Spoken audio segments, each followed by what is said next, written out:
Hello students, Assalamu alaikum. I am Muhammad Ibrahim on the platform of Dimensional Physics, your physics instructor, and today we are going to discuss Cambridge O-Level Physics, Section 2 Thermal Physics, Subsection 2.2 Thermal Properties and Temperature, and finally we will discuss topic Specific Heat Capacity.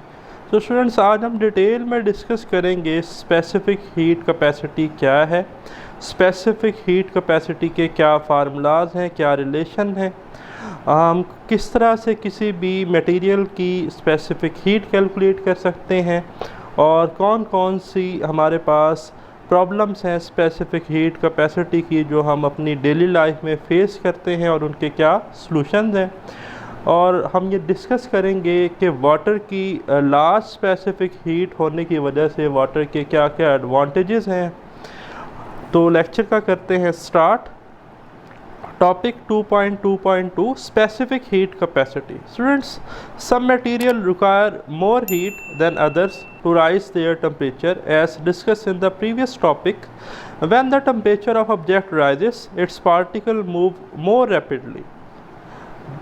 Normally students हम देखते हैं कि जब हम किसी भी material के जो है जी पार्टिकल्स की मोशन को देखें तो वो कॉन्स्टेंटली वाइब्रेट करते हैं, बट जो हम उनकी टेम्परेचर बढ़ाते हैं तो टेम्परेचर की वजह से उनकी जो वाइब्रेशन है, रेट ऑफ वाइब्रेशन, वो इंक्रीज़ होता है। इंक्रीज़ होने की वजह से जो है काइनेटिक एनर्जी इंक्रीज़ होती है और काइनेटिक एनर्जी इंक्रीज़ होने की वजह से उनकी इंटरनल एनर्जी इंक्रीज़ होती है। तो मार्क कर लीजिएगा कि temperature is directly proportional to kinetic energy, kinetic energy is directly proportional to internal energy. अब इंटरनल एनर्जी जो है स्टूडेंट, ये किसी भी पार्टिकल की एसोसिएट होती है random motion due to its potential energy plus its kinetic energy. Kinetic energy जो है ये हमारे पास होती है due to motion of particle और पोटेंशियल एनर्जी जो है ये होती है the bonds between the particles. ठीक है, so the increase in the kinetic energy associated with its motion, the internal energy of the object, the extent of increase in kinetic energy of the particle in a material when it is heated depends on the nature of material and its state and is measured in terms of specific heat capacity. The specific heat capacity of aluminium is higher than that of copper. So copper is more energy efficient material to use for saucepans. Students, normally जो हमारे घर में saucepan use होते हैं वो हम copper के use करते हैं एलुमिनियम की बानिस्बत। रीज़न ये है कि कॉपर जो है इसकी स्पेसिफिक हीट कैपेसिटी कम है एज़ कम्पेयर टू एलुमिनियम। ठीक है, तो ये जो है वार्म अप भी ज़्यादा जल्दी हो जाता है और कूल डाउन भी जो है वो जल्दी हो जाता है। ठीक है, in this topic you will find out how to measure and calculate the specific heat capacity of some solids and liquid, जैसा कि हमने स्टार्ट में डिस्कस किया। डायग्राम आपके सामने है जी। हमारे पास कॉपर ब्लॉक है, एलुमिनियम ब्लॉक है और बीकर में वाटर है। तो याद रखिएगा और मार्क भी कर लें, पेपर में एमसीक्यू आ सकता है कि water have very large specific heat. कितनी होती है? 4200 joule per kg per degree centigrade या पर सेल्सियस आप कह सकते हैं। ठीक है, तो स्पेसिफिक हीट ऑफ वाटर कितनी है जी? 4200 joule per kg per degree Celsius. तो वाटर की जो स्पेसिफिक हीट कैपेसिटी है बहुत ज़्यादा लार्ज होती है। ठीक है, और इसी वजह से हम इसे ऑटोमोबाइल्स में यूज़ करते हैं, थर्मल रिएक्टर्स में यूज़ करते हैं। ठीक है, एज अ कूलेंट हम वाटर को इस्तेमाल करते हैं एक्सेस हीट को एब्जॉर्ब करने के लिए। तो यहाँ पर हम कर रहे थे कॉपर और एलुमिनियम का डिफरेंस। तो कॉपर की जी जो हमारे पास स्पेसिफिक हीट है वो है 390 जॉल per kg per degree Celsius, जबकि एलुमिनियम की है 910 जॉल per kg per degree Celsius. तो अब स्टूडेंट्स ज़रा इस लाइन को देखें, ये जो ग्रीन लाइन है, ये ग्रीन लाइन हमें ये बता रही है कि जो हम स्पेसिफिक हीट बढ़ाते जाएंगे, यानी कि जब हम मूव करेंगे towards the higher specific heat capacity, warms ups and cool down slowly as it take up much more energy to change its temperature. अगर हम स्पेसिफिक हीट बढ़ाते जाएंगे तो ये गर्म होने में भी क्या है बहुत ज़्यादा देर लगाएगा। ठीक है, और ठंडा होने में भी क्या है बहुत ज़्यादा देर लगाएगा। बट अगर हम इस ग्रीन लाइन की लेफ़्ट साइड पर बच्चों मूव करते हैं, तो लोअर स्पेसिफिक हीट कैपेसिटी हमें ये बताती है कि warms up and cools down quickly as it take much less energy to change its temperature. So aluminium की स्पेसिफिक हीट कैपेसिटी ज़्यादा थी एज़ कम्पेयर टू कॉपर। तो कॉपर जो है ये ज़्यादा जल्दी क्या हो जाएगा, गर्म, और ज़्यादा जल्दी क्या हो जाएगा, ठंडा। तो इसलिए हम सॉस पैन में कॉपर को यूज़ करते हैं बनिस्बत एलुमिनियम के। नेक्स्ट स्टूडेंट टॉपिक है इंटरनल एनर्जी। पेपर में एज अ शॉर्ट पूछा जा सकता है, ठीक है। The internal energy of an object is the energy associated with the motion of its particle. When an object is heated and its temperature increases there is a increase in its internal energy of the object. जैसा कि students आपने previously discuss किया कि temperature increase करेंगे, kinetic energy ज़्यादा होगी, kinetic energy ज़्यादा होगी तो इंटरनल एनर्जी इंक्रीज होगी। Both temperature and energy are the scalar quantities. The kinetic particular theory, topic 2.1.2 regards temperature as a measure of average kinetic energy, E के से represent करते हैं, of a particles of a body. The greater this is, the faster the particle move and higher the temperature of the body. ठीक है जी। तो अगर हम temperature increase करेंगे, काइनेटिक एनर्जी ज़्यादा होगी, पार्टिकल ज़्यादा तेज़ जो है जी रफ्तार से मूव करेंगे हायर टेम्परेचर पर। Increasing the temperature of object increase its internal energy because the kinetic energy of all particle increases. Students ये हमारे पास एक गिलास है और इस गिलास में जो है जी वाटर है। नॉर्मली अगर हम इसे मैक्रोस्कोपिक स्केल पर देखें तो हमें जो पानी है वो ऐसा दिखाई देगा जैसे ये रुका हुआ है, रेस्ट में है, ठीक है। हमें कोई ज़्यादा चेंज दिखाई नहीं देगी। देखिए मेंशन है no apparent energy of the glass of water on the macroscopic scale. But students on the other hand on microscopic scale में जब हम इसे देखेंगे थ्रू माइक्रोस्कोप तो हमें नज़र आएगा कि इसमें जो वाटर पार्टिकल्स हैं, ठीक है, वो मूव कर रहे हैं। और जब वो मूव कर रहे हैं तो उनके पास काइनेटिक एनर्जी है। Microscopic kinetic energy is the part of internal energy. और हम देखेंगे कि इनके दरमियान बॉन्डिंग हुई हुई है, मॉलिक्यूलर अट्रैक्टिव फोर्सेस हैं। तो molecular attractive forces are associated with potential energy. तो इसलिए हम कहते हैं internal energy is the sum of potential energy plus kinetic energy, ठीक है। तो नेक्स्ट स्टूडेंट्स हमारे पास है thermal energy and temperature. Thermal energy is transferred from a body at a higher temperature to one at the lower temperature. Normally students क्या होता है कि अगर हमारे पास एक ऑब्जेक्ट जो है जी वो हायर टेम्परेचर पर है और एक ऑब्जेक्ट जो है वो लो टेम्परेचर पर है, तो हायर टेम्परेचर से लोअर टेम्परेचर वाले ऑब्जेक्ट की तरफ हीट ट्रांसफ़र होती रहती है तब तक जब तक दोनों ऑब्जेक्ट जो है वो सेम टेम्परेचर अटेन ना कर लें। इसकी एग्जांपल ऐसी ही है कि आपके रूम में कोई हॉट कप ऑफ टी हो, ठीक है, तो इस वक्त हॉट कप ऑफ टी का टेम्परेचर ज़्यादा होगा। जब हॉट कप ऑफ टी का टेम्परेचर ज़्यादा होगा तो वो सराउंडिंग में अपनी हीट जो है वो क्या करेगा, ट्रांसफ़र हीट जो है वो रिलीज़ होगी। जब हीट उससे रिलीज़ होना शुरू होगी तो वो एक वक्त ऐसा आएगा कि जो रूम का टेम्परेचर होगा वही हॉट कप ऑफ टी का जो है टेम्परेचर होगा और दोनों एक ही टेम्परेचर पर आ जाएंगे, ठीक है। सो this is because the average kinetic energy and speed of a particle in the hot body falls as the result of the collision with particle of the cold body, whose average kinetic energy and therefore temperature increases. When the average kinetic energy of a particle is the same in both bodies, they are at the same temperature. इससे आप students note कर लें, कहते हैं condition of thermal equilibrium. Thermal equilibrium means same, thermal equilibrium mean के at same temperature. So for example, if the red hot spark landed in the boiling water, thermal energy would be transferred from it to water, even though much more thermal energy could be obtained from the water, okay। So एक छोटा सा difference है जी temperature versus thermal energy. Temperature students note कर लें, average kinetic energy हमारे पास होती है किसी भी मटेरियल की, जबकि जो थर्मल एनर्जी है ये किसी भी मटेरियल की टोटल काइनेटिक एनर्जी होती है, ठीक है। Total kinetic energy of all the particle in a material वो हमारे पास थर्मल एनर्जी है, जबकि average kinetic energy of the particle जो हमारे पास है किसी भी मटेरियल के वो हमारे पास टेम्परेचर है। So higher temperature mean particle moves faster and further apart, lower temperature mean particle move slower and close together, okay। also heat energy transfer between two objects at different temperature from higher temperature to lower temperature. और ये बड़ा important point कि students more molecules is equal to more thermal energy. जिस material में particles ज़्यादा होंगे तो हम कहेंगे कि उसके अंदर हमारे पास थर्मल एनर्जी ज़्यादा है। ठीक है, तो देखें अब ये हमारे पास एक हॉट कप ऑफ टी है लेट्स से, इसमें हमारे पास दो डायग्राम्स हैं, एक 95 डिग्री सेल्सियस है, एक 100 डिग्री सेल्सियस है। 95 डिग्री सेल्सियस में अगर आप देखें तो नंबर ऑफ़ पार्टिकल ज़्यादा है, नंबर ऑफ़ पार्टिकल ज़्यादा है तो मैंने कहा नंबर ऑफ़ पार्टिकल ज़्यादा होंगे तो मोर थर्मल एनर्जी होगी। ठीक है, और 100 डिग्री सेल्सियस में नंबर ऑफ़ पार्टिकल्स कम है तो its mean less thermal energy. But हमने कहा कि हीट ट्रांसफ़र होगी higher temperature to lower temperature, तो जो हमारे पास हाई टेम्परेचर है वो हमारे पास 100 डिग्री सेल्सियस है। ठीक है, जिसमें हमारे पास लेस थर्मल एनर्जी थी। तो ये याद रखिएगा कि ये ज़रूरी नहीं है कि टेम्परेचर भी किसी ऑब्जेक्ट का ज़्यादा हो और थर्मल एनर्जी भी ज़्यादा हो। ठीक है, या टेम्परेचर कम हो तो थर्मल एनर्जी कम हो, नहीं, टेम्परेचर ज़्यादा हो सकता है, थर्मल एनर्जी कम हो सकती है, थर्मल एनर्जी कम हो सकती है, टेम्परेचर ज़्यादा हो सकता है। दोनों एक साथ कम जो है, ज़रूरी नहीं है कि दोनों एक साथ कम हो या दोनों एक साथ ज़्यादा हो।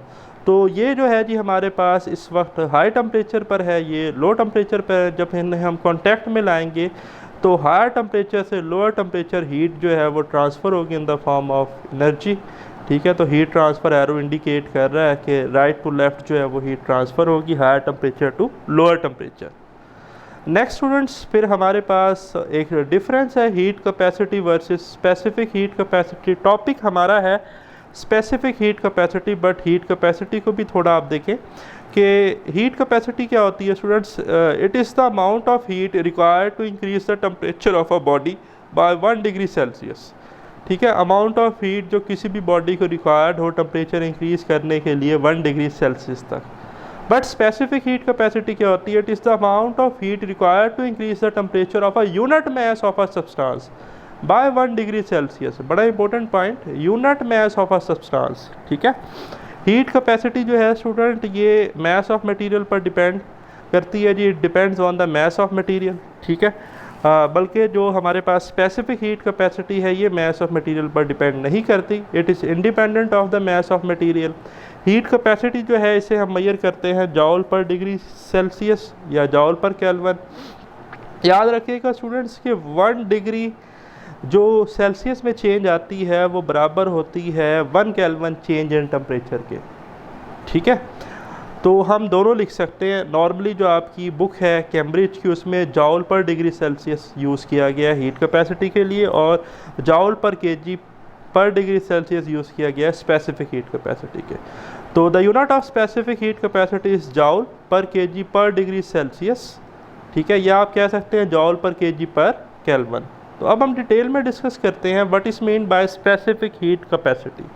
Students, if we take 1 kg water and 1 kg of paraffin are heated in turn for the same time by same heater, the temperature rise of the paraffin is about twice that of water, since the heater transfer equal amount of thermal energy to each liquid. It seems that different substances require different amount of energy to cause the same temperature rise in the same mass, say 1 degree Celsius in 1 kg. So in physics, the word specific means the unit mass is being considered. The specific heat capacity is represented by C of a substance is defined as the energy required per unit mass per unit temperature increase. In general, for a mass m receiving energy delta E, which result in a change in temperature delta theta mean theta 2 minus theta 1, theta 2 is the final temperature, theta 1 is the initial temperature. This can be written in equation form as mark कर लें students numerical के लिए very important. Specific heat की जो equation है, specific heat की definition ही क्या थी, energy required per unit mass per unit change in temperature. तो अब आप देखें C is equal to delta E divided by m into delta theta. So specific heat capacity is equal to change in energy divided by mass multiply by change in temperature. The unit of specific heat capacity is joule per kilogram पर degree Celsius. और इस equation को हम delta E की form में भी लिख सकते हैं। अगर हम एम डेल्टा थीटा को इधर मल्टीप्लाई कर दें, cross multiply, so delta E change in energy is equal to M C delta theta mass multiply by specific heat multiply by change in temperature. So ये मेंशन भी है, change in energy is equal to mass multiply by specific heat capacity multiply by change in temperature. Students, as we discussed in chapter number 1 of O-level physics, power is equal to rate of doing work, work divided by time, and work is the act of transformation of energy. So work done on a body is equal to change in its kinetic energy. So work is replaced by energy. So power become energy by time. So P is equal to delta E over T. So cross multiply कर देंगे अगर हम T को, तो PT आ जाएगा delta E. So delta E का हमारे पास एक और रिलेशन आ गया, delta E is equal to power multiply by time in second. So change in energy becomes delta E is equal to P T is equal to M C delta theta equation 2. So students, ये दो equation आपने याद रखनी है, delta E is equal to M C delta theta, यहीं से ये सी की इक्वेशन बनती है, और change in energy is equal to P T M C delta theta equation 2.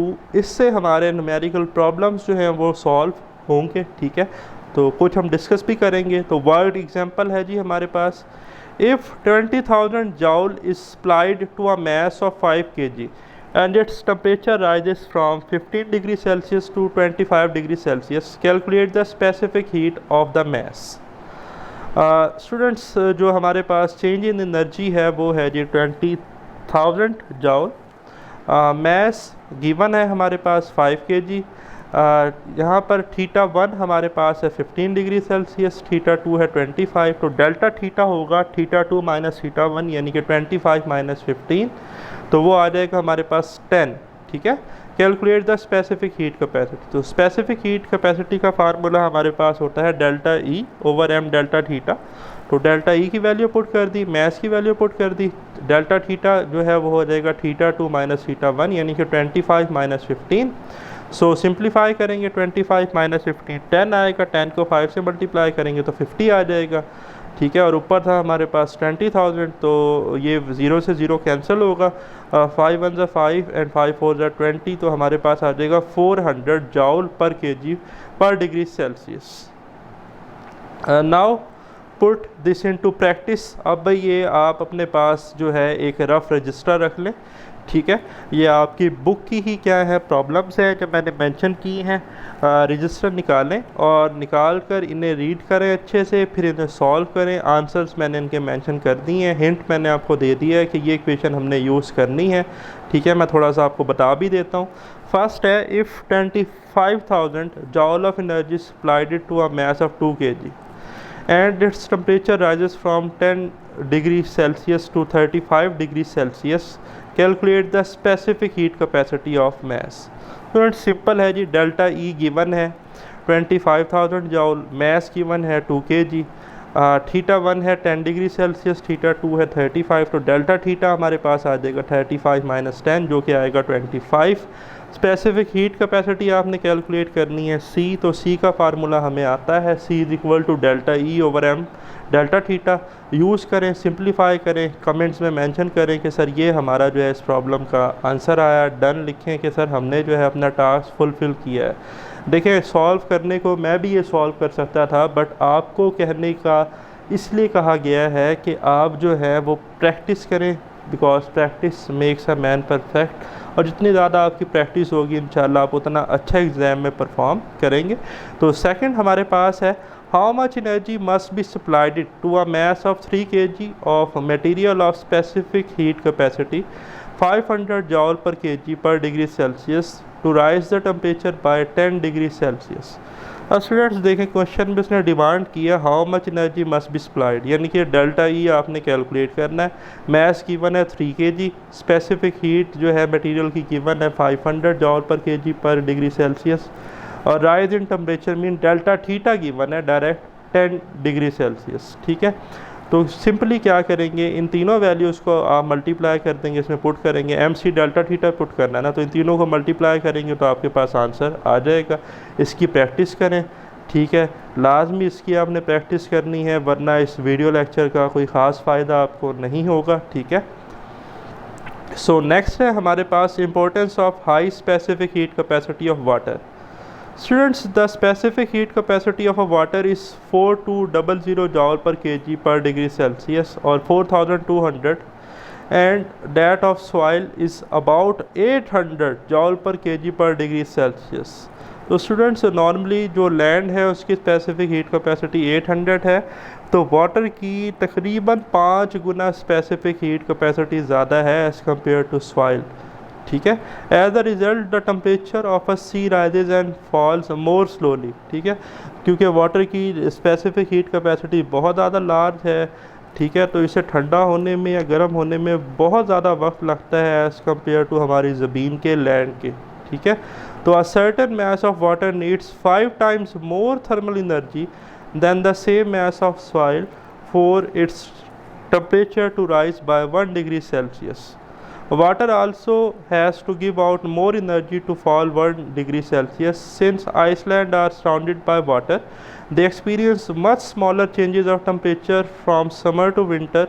The large land mass such as Central Asia, okay, the high specific heat capacity of a water as well as its cheapness and availability accounts for the use of cooling engines and automobiles। ठीक है, हमारी car हो गई, trucks हो गए, and in the radiations of central heating system like in nuclear reactor में हम जो है वाटर को एज अ कूलेंट इस्तेमाल करते हैं थर्मल एनर्जी या एक्सेसिव हीट को एब्जॉर्ब करने के लिए।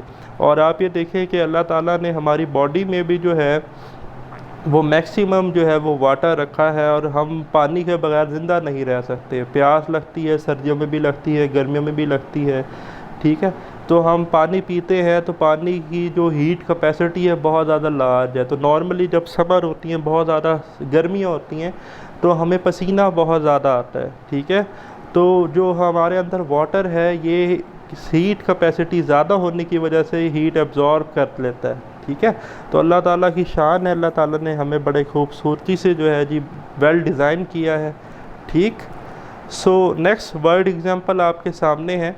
A tank holding 60 kg of water is heated by a 3 kilowatt electric immersion heater.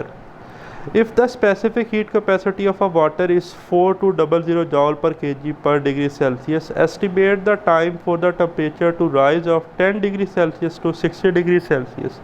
Students, यहाँ पर जो हम रिलेशन यूज़ करेंगे वो हम ये इक्वेशन यूज़ करेंगे कि change in energy is equal to power multiply by time is equal to MC delta theta. तो ये आपने याद रखनी है। तो प्रॉब्लम की तरफ चलते हैं। तो देखें, मैथ 60 kg है। ठीक है, पावर जो है हमारे पास इलेक्ट्रिकल हीटर की वो है 3 किलोवाट, तो किलो प्रीफिक्सेस है, तो ये बनेगा 3 × 10⁻³ वाट, या आप इसे लिख लें 3000 वाट। ठीक है, specific heat capacity of water given है 4200 joule per kg per degree Celsius, और हमारे पास जो θ1 है वो है 10 और θ2 है 60, तो θ2 - θ1 क्या होगा 50 डिग्री सेल्सियस। ओके, सो अब आप देखें रीअरेंजिंग, ये इक्वेशन स्पेसिफिक हीट की है, C = ΔE/m डेल्टा थीटा। तो डेल्टा E को हम लिख सकते हैं MC डेल्टा थीटा, और डेल्टा E अभी मैंने बताया कि इसके बराबर होता है PT, power multiply by time. तो देखिए, energy supplied to water is equal to power multiply by time. Power given थी 3000 joule per second multiply by time in second.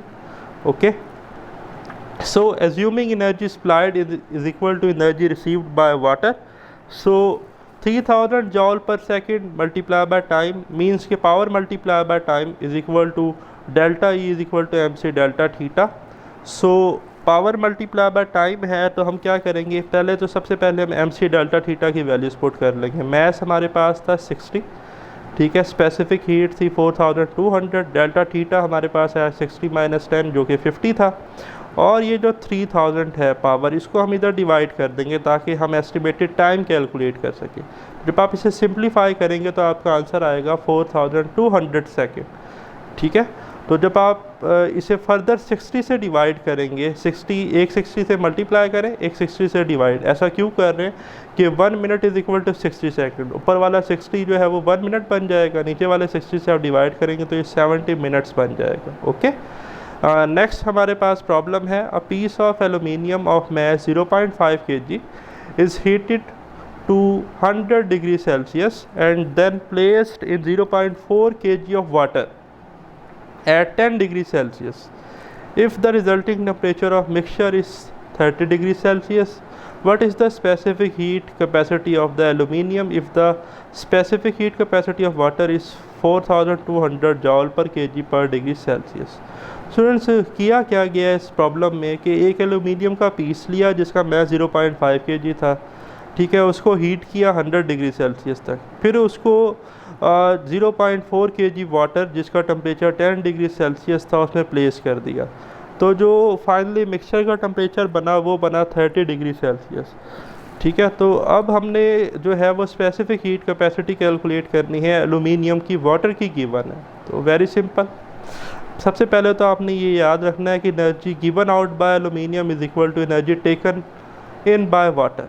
Okay, so using the equation energy delta E is equal to mc delta theta and letting C be the specific heat capacity of aluminium in joule per kg per degree Celsius.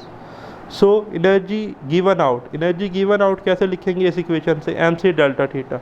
तो energy given out जो है वो अब हम लिखेंगे, अगर आप focus रखें तो हमारे पास मैस हमने इधर पुट किया 0.5 kg, ठीक है, मैस ऑफ एलुमिनियम।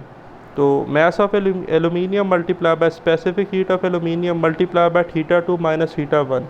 अब जो एलुमिनियम का फाइनल हायर टेम्परेचर था वो कितना था 100, और वो कम होकर कितना हो गया वाटर में, जब हमने उसको डिप किया वाटर में प्लेस किया 30, तो फाइनल माइनस इनिशियल टेम्परेचर बनेगा 100, क्योंकि मिक्सचर का टेम्परेचर यहाँ पर उसने मेंशन किया है कितना है 30, ठीक है, और एल्यूमिनियम का कितना था 100, तो 100 माइनस 30 हम करेंगे, 100 माइनस 30 तो 70 आएगा। तो आप यहाँ डायरेक्ट 70 भी लिख सकते हैं या 100 माइनस 30 लिखें। फिर हम लिखेंगे energy taken in by the water. So mess of water कितना था 0.4 kg, specific heat of water लिख देंगे 4200 multiply by change in temperature. तो जो हमारे पास वाटर का टेम्परेचर था वो था जी हमारे पास 10 डिग्री सेल्सियस, बट जब हमने उसमें एलुमिनियम का पीस जो है वो प्लेस किया तो उसका टेम्परेचर इंक्रीज़ होकर कितना हो गया 30 डिग्री सेल्सियस। तो चेंज इन टेम्परेचर बनेगा higher temperature minus lower temperature, so 30 minus 10, हम इधर लिख लेंगे 30 माइनस 10। ओके, सो आप इसे जब सॉल्व करेंगे तो 20 आएगा, आप 20 भी लिख सकते हैं। So energy given out by aluminium is equal to energy taken in by water. So हम इन दोनों इक्वेशन को कंपेयर करेंगे तो 0.5 multiply by C multiply by 70 is equal to 0.4 multiply by 4200 multiply by 20। So हमें तो C चाहिए, तो 0.5 और 70 को जब मल्टीप्लाई करेंगे तो आंसर आएगा 35। तो 35 से हम इधर डिवाइड कर देंगे तो C आ जाएगा हमारे पास, इसे हम सॉल्व कर लेंगे तो ये बनेगा 4200, 0.4 और 20 को मल्टीप्लाई करके आंसर मिलेगा 8। फिर आप इसे फर्दर कैलकुलेटर से मल्टीप्लाई कर लेंगे और 35 से डिवाइड कर देंगे तो फाइनली आपको स्पेसिफिक हीट एलुमिनियम की मिल जाएगी 960 जॉल per kg per degree Celsius. So now put this into practice. अब ये आपका टास्क आ गया, अगेन आपने इसे सॉल्व करना है, सिंप्लीफाई करना है। हिंट मैंने दे दिया है कि ये इक्वेशन हम यूज़ करेंगे, ठीक है। थोड़ा सा आपको बता भी देता हूँ कि an electrical kettle rated at 3 kilowatt, ठीक है। अब पावर है हमारे पास 3000 watt containing 1 kg of water, mass 1 kg है। Is switch on if the specific heat capacity of water 4200 joule per kg per degree Celsius. Estimated the time of the water temperature rises from 30 degree Celsius to 100 degree Celsius. θ2 है 100, θ1 कितना है 30, तो delta theta क्या बनेगा 100 minus 30 यानी कि 70 degree Celsius. तो हमने एस्टिमेटेड टाइम कैलकुलेट करना है, तो आप सिंपली ये इक्वेशन यूज़ करेंगे कि change in energy delta E is equal to P T is equal to M C delta theta. तो यहाँ से टी आ जाएगा M C delta theta over P, values को पुट करेंगे और आप जो है फाइनली टी को कैलकुलेट कर लेंगे, ठीक है। आंसर मैंने मेंशन किया है, आप इसकी प्रैक्टिस करें, ठीक है, और लेक्चर को अच्छे से सुने। लेक्चर को अच्छे से सुनेंगे चीज़ें समझ आएंगी, एक एक एग्जांपल भी मैंने करवाई है तो आप इजीली इसकी प्रैक्टिस कर लेंगे, ठीक है, और आपको ये लेक्चर अच्छे से समझ भी आ जाएगा और आपके एग्ज़ाम के लिए तैयारी भी हो जाएगी। ओके, सेकंड है हमारे पास a metal sphere of mass 100 gram is heated 100 degrees Celsius and then placed in a 20 gram of water at 20 degrees Celsius. If the resulting temperature of mixture is 25 degrees Celsius, what is the specific heat capacity of a metal? If the specific heat capacity of water is 4200 joule per kg per degree Celsius. So students, very simple. यहाँ पर जो हम जो है heat देंगे metal sphere को heat up करने के लिए, ठीक है जी, उतनी हीट जो है वो वाटर एब्जॉर्ब करेगा जब हम इस मेटल स्फीयर को इसमें क्या करेंगे, डिस्प्लेस करेंगे या प्लेस करेंगे, ठीक है। तो सेम जिस तरह से मैंने आपको ये प्रॉब्लम करवाई ना कि energy given out by aluminium is equal to energy taken by water, तो यहाँ सिंपली आप लिख देंगे energy given out by sphere is equal to energy taken in by water, ठीक है। सो अब करना क्या है, delta E M C delta theta है। तो सबसे पहले तो आप इक्वेशन बनाएंगे स्फीयर के लिए, स्फीयर का मैच लिखेंगे मल्टीप्लाई बाय जो स्पेसिफिक हीट है स्फीयर की वो आप क्या करेंगे, पुट करेंगे। बल्कि अगर आप इधर देखें तो हमने वही कैलकुलेट करनी है, what is the specific heat capacity of metal यानी कि स्फीयर की, ठीक है। तो उसकी जगह सी ही लिखेंगे, डेल्टा थीटा आप लिखेंगे। डेल्टा थीटा आप कैसे लिखेंगे, देखें आपके पास स्फीयर का हायर टेम्परेचर था 100 और जो मिक्सचर का टेम्परेचर है वो है 25, तो आप इसे कर देंगे 100 माइनस 25, आंसर आएगा 75 इज़ इक्वल टू, फिर आप पुट करेंगे mass of water. Mass of water जी हमारे पास जो है वो अगर आप देखें गिवन है 200 gram, okay. Specific heat of water भी गिवन है। डेल्टा थीटा वाटर के लिए कैसे कैलकुलेट करेंगे, देखें इनिशियली जो हमारे पास वाटर था वो था 20 डिग्री सेल्सियस पे, मिक्सचर कितना है 25 डिग्री सेल्सियस पे, वाटर का टेम्परेचर इंक्रीज़ हुआ तो चेंज इन टेम्परेचर होगा फाइनल माइनस इनिशियल 25 माइनस 20 यानी कि 5 डिग्री सेल्सियस। दोनों इक्वेशन को कंपेयर करेंगे, सिंप्लीफाई करेंगे तो आप कैलकुलेट कर लेंगे। स्टिल अगर कोई कन्फ्यूजन होगी, कोई चीज़ नहीं समझ आ रही होगी, आप कमेंट्स में मेंशन करेंगे, मैं आपको उसका सलूशन शेयर करूंगा, ठीक है।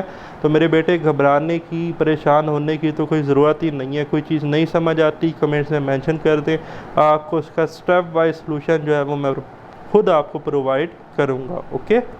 तो आगे चलते हैं। नेक्स्ट है फिर टेस्ट योर सेल्फ। अब भाई वैसे तो ये आपका टेस्ट है लेकिन मैंने इसमें स्टिल आंसर लिख दिए हैं, डिस्कस भी कर लेते हैं। क्वेश्चन 6 है, which one of the following statements is not true. Temperature tells us how hot an object. Yes, temperature की डेफिनेशन ही क्या है जी, temperature is the degree of hotness और कोल्डनेस ऑफ अ बॉडी, तो ये ट्रू स्टेटमेंट है। When the temperature of an object rises so does it internal energy. Yes, we will discuss in previous slides. Temperature is directly proportional to the internal energy and internal energy is directly proportional to the kinetic energy. So if we increase temperature we will increase its internal energy, okay। तो true statement है, energy flows naturally from an object at lower temperature to one at a higher temperature। हाँ जी, ये statement ठीक है? नहीं भाई, ये statement गलत है, क्योंकि हमने पढ़ा कि एनर्जी जो है ट्रांसफ़र होती है higher temperature to lower temperature. तो ये स्टेटमेंट तब ट्रू होती है अगर इधर लिखा होता है energy flows naturally from the object at higher temperature to lower temperature, तो यहाँ lower temperature to higher temperature है, तो ये फॉल्स स्टेटमेंट है। The particles of an object move faster when its temperature rises. Yes, because अगर हम temperature ज़्यादा करेंगे तो एनर्जी इंक्रीज़ होगी, रेट ऑफ कूलियन जो है वो क्या होगा, इंक्रीज़ होगा, तो ट्रू स्टेटमेंट है। फिर नेक्स्ट, टेस्ट योर सेल्फ। अब ये भाई आपका टेस्ट है, ठीक है। आंसर्स मैंने मेंशन किए हुए हैं, इनको अच्छे से पढ़ें, दोनों स्टेटमेंट्स को रीड करें। सबसे देखें 3 स्टेप्स होते हैं न्यूमेरिकल कैलकुलेट करने के। सबसे पहले आपने स्टेटमेंट को रीड करना होता है, समझना होता है, ठीक है। जैसे यहाँ how much thermal energy is needed to raise the temperature of 10 degree Celsius. अब मुझे शुरू में ही पता चल गया कि हमने कैलकुलेट क्या करना है, थर्मल एनर्जी यानी कि डेल्टा ई, उसके आगे क्वेश्चन मार्क कैलकुलेट करना है। बट 10 डिग्री सेल्सियस मीन के डेल्टा थीटा कितना है 10 degree Celsius of 5 kg mean mass कितना है 5 kg substance and specific heat capacity 300 joule per kg per degree Celsius. सी कितना है 300। तो अब सिंपली क्या करेंगे, delta E is equal to M C delta theta. तीनों वैल्यूज़ को मल्टीप्लाई करेंगे, आंसर आ जाएगा। ठीक है, तो इंतहाई आसान चीज़ें हैं, सोच के समझ के करेंगे तो हो जाएगा। इसी तरह इसमें हम जो रिलेशन है 8 में हम यूज़ करेंगे PT = MC delta theta, power time वाला। ठीक है, तो आप इसे जो है सिंप्लीफाई करें, रजिस्टर ले लें, थोड़ा टाइम लगेगा लेकिन इंशाल्लाह चीज़ें जो हैं वो आपके लिए और बेहतर हो जाएंगी। अब आपकी बुक में एक प्रैक्टिकल वर्क का पोर्शन था। ठीक है, कि हम जो है वो स्पेसिफिक हीट कैपेसिटी कैसे एक्सपेरिमेंट किसी भी लिक्विड की कैलकुलेट कर सकते हैं, तो उसका आसान सा तरीका है, देखें।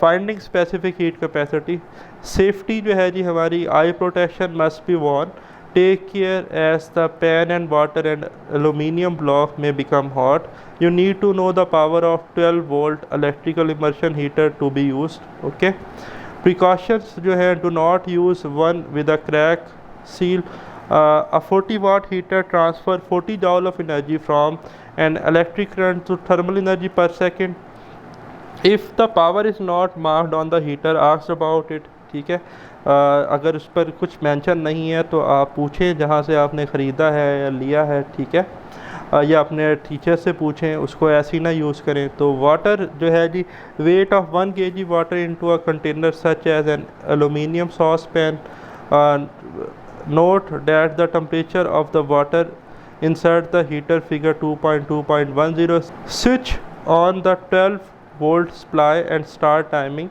stir the water and after 5 minutes switch off but continue stirring and note the highest temperature reached।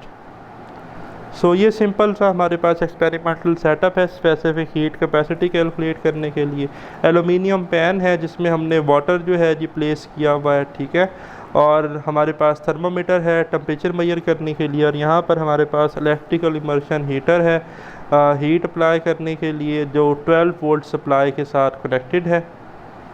So assuming that the energy supplied by the heater equals to the energy received by the water, work out the specific heat capacity of water in joule per kg per degree Celsius as shown below। Energy transfer to the water is equal to power of the heater multiplied by time heater। ठीक है, ये simply वही equation है, delta E is equal to PT। Then the specific heat capacity of a water C is equal to change in the energy of the water divided by mass multiplied by temperature rises, जो formula हमने discuss किया, C is equal to delta E over M delta theta.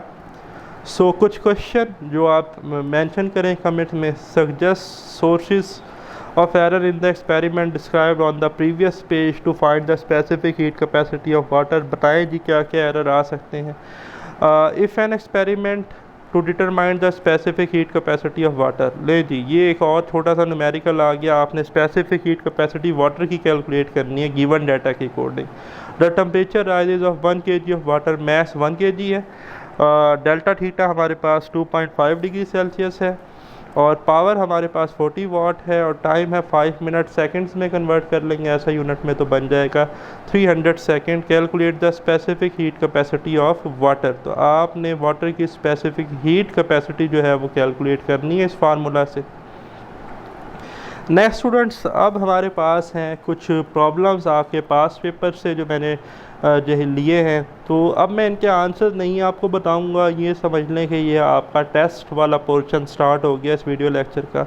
तो statement को आपने गौर से पढ़ना है, ठीक है, ऑप्शंस को गौर से देखना है, समझना है, और फाइनल आंसर मार्क कर देना है। फॉर एग्ज़ाम्पल इसका फाइनल आंसर आता है 13.0 डिग्री सेल्सियस, तो आप वो मार्क कर देंगे। ठीक है, हिंट दे देता हूँ मैं आपको इसका, क्योंकि ये थोड़ा सा अब तक जो हमने प्रॉब्लम की है उससे हटकर है।